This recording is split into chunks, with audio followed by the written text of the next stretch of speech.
everyone's doing well. I miss you all so much. I hope you're staying safe and healthy and your families are doing well. And I hope that you're coming and joining us on some of our activities. And I love the pictures that I've seen so far. They're so awesome. Please keep it up. We love seeing you guys and we love seeing you doing our activities. So this activity I have for you is actually a read aloud. I'm going to read a book called The Lost and Found Cat, the true story of Kunkush's incredible journey. And Kunkush is the cat. And this book is by Doug Kuntz and Amy Shrodes, illustrated by Sue Cornelson. So this book is very interesting. It's actually based on a real story. It's about a family who lived in Iraq in a place called Mosul. And it was a very dangerous place at the time that they were living there. There was war, and you know, war is a very scary thing, and it can put people in a lot of danger. So this story is about how one family took everything they had and risked their lives, and they tried to leave and find a safe home. Late one night in August 2015, a car driven by a smuggler snuck out of the city of Mosul in the country of Iraq. The smuggler's passengers were a mother and her 4 daughters and 1 son. Do you guys know what a smuggler is? A smuggler is someone who takes someone or something and brings them secretly from one place to another. Their father had recently died. Sora, the mother, had paid the smugglers to help her family flee the country. Mosul had become too dangerous. A few days earlier, the family had gotten ready to leave. Since they could only bring what they could carry, they had packed just 1 bag full of food and water. They would buy clothes later. But Sora had decided they could not leave without their beloved cat, Kunkush. Sora prayed that the cat hidden in a small carrier would stay quiet. If the smuggler discovered Kunkush, he would make her pay a great deal more money.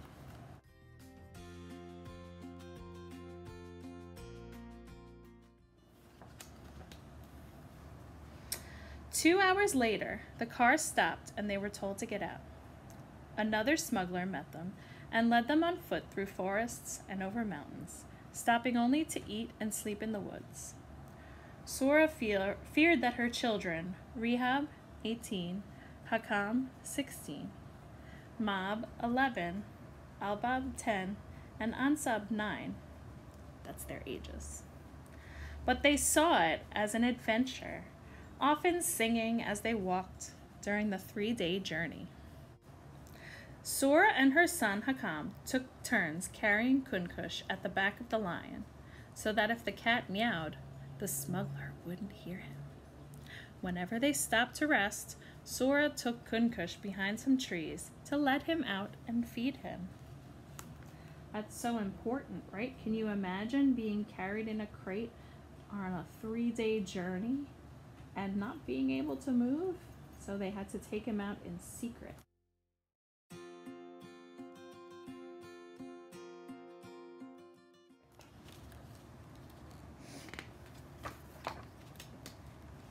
On the 4th day, they reached a Kurdish village where another smuggler was waiting to take them to Istanbul, Turkey in a bus. While the smuggler drove, the family had to be on lookout for the patrols trying to catch them. The family stayed in the city for 2 weeks, moving from one apartment to another. At least Kunkush could wander freely inside. Finally, it was time to cross the Aegean Sea to Greece. The family boarded another bus and drove to a place called Izmir on the Turkish coast.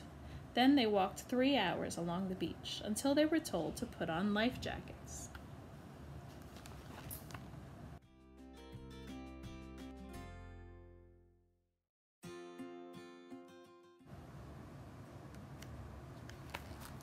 The Greek island of Lesbos was 6 miles across the water. Kuntz and his family were crammed aboard a flimsy rubber boat. It was meant to carry only 25 people, but there were more than 60 men, women, and children on the boat, plus one secret cat.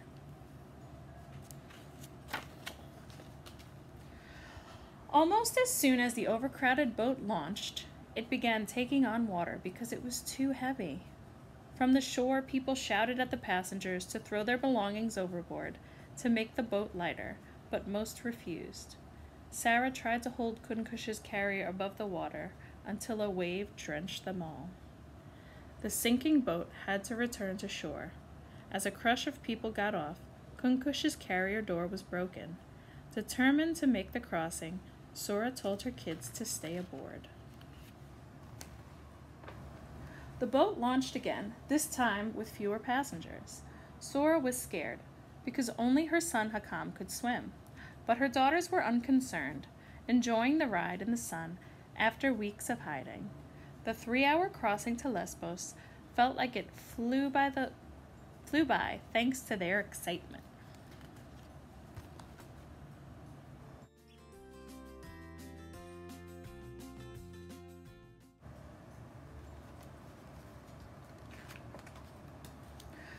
Volunteers in Greece waited on the shore to help the hundreds of refugees arriving every day. As soon as the boat reached the beach, panicky, shivering passengers scrambled to get off. Hakam splashed ashore with Kuntz and pushed the carrier on dry land. Then he hurried back to help his mother off the boat. Do you guys know what a volunteer is? Anyone?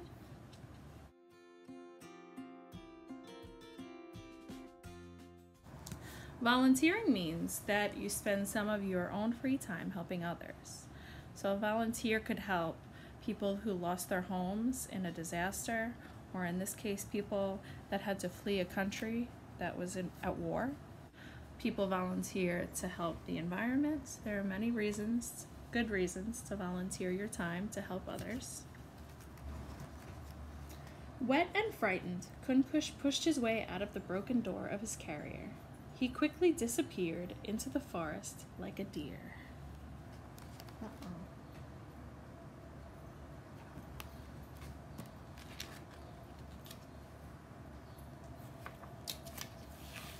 While the rest of the boat passengers were loaded onto a bus to continue their journey, the family refused to leave without their cat.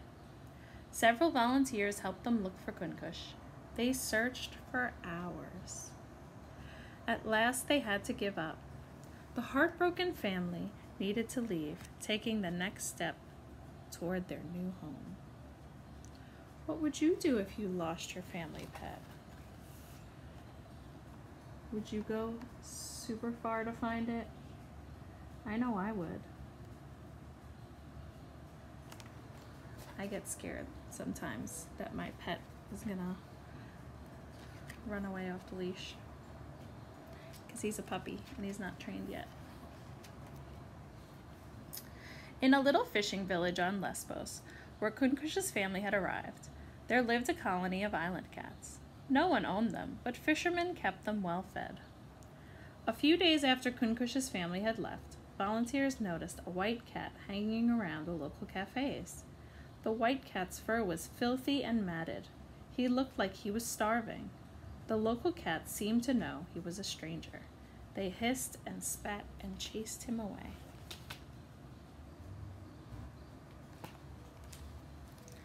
Not very nice, those kitty cats. One of the volunteers, Amy, told her friend and fellow volunteer Ashley about the cat she'd seen.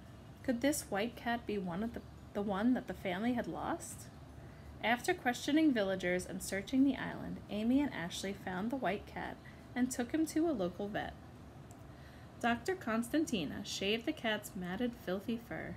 She gave him his shots and other medicines, but the cat needed a name for now. Dr. Constantina suggested Dias to give him strength. Dias is the Greek name for Zeus, the king of the ancient Greek gods.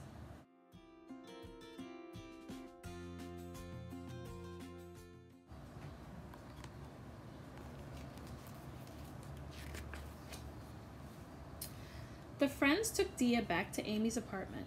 His shaved fur was still full of sand and bugs.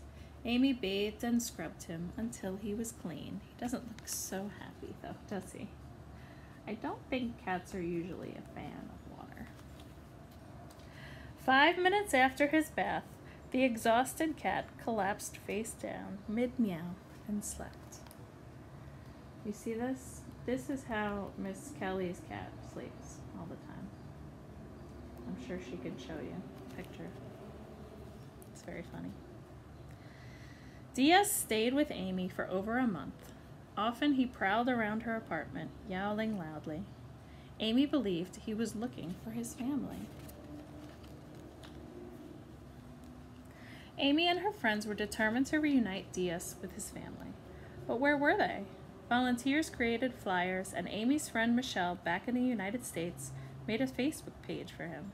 People contributed money to help pay for his medical care and travel. Before long, news stories about the lost cat appeared around the world. Millions of people saw the videos, articles, and Facebook updates about Diaz. He had become famous.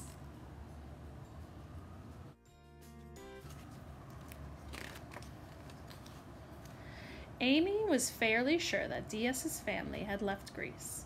Many of the refugee families had traveled to Germany. Since Amy's time in Lesbos was ending, she made plans to take Diaz to Germany. She and Diaz flew to Berlin, where a British couple named Emma and Simon had agreed to take care of him and continue the search. If his family could not be found after a year, they would adopt him. Quite the traveler this cat is. Then on Valentine's Day, the family saw their lost cat on a news website. The oldest daughter, Rahab, who had learned some English, contacted Amy and her friends through Facebook. Everyone had been looking in the wrong place. The family was living in Norway, not Germany. Rahab told Amy that Diaz's real name was Kuntz. The volunteers arranged a Skype visit. When the family saw the fluffy white cat on the screen, they called Kuntz. His ears perked up. He started searching for his family.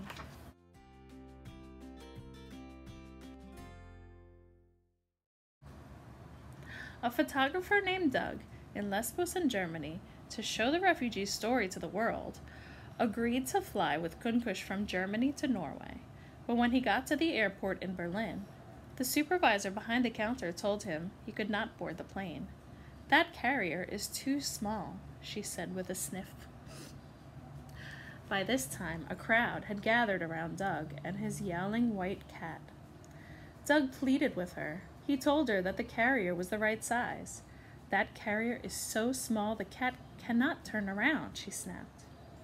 At that moment, Kuntz made a dramatic 180-degree turn inside his carrier. The crowd laughed, and the supervisor grudgingly agreed to allow them on the plane.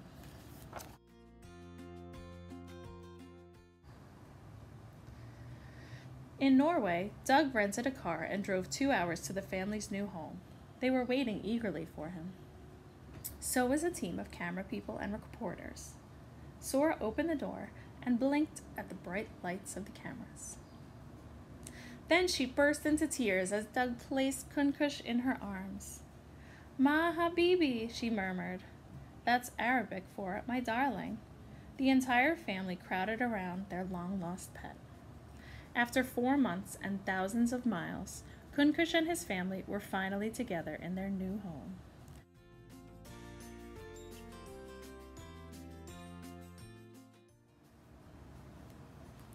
I hope you enjoyed the book, everyone. I would really like to hear your thoughts on the family. What did you learn about his family? And what would you do if your family pet was lost? So I hope you enjoyed, and I can't wait to hear your answers. Take care, and I hope to see you soon. Bye.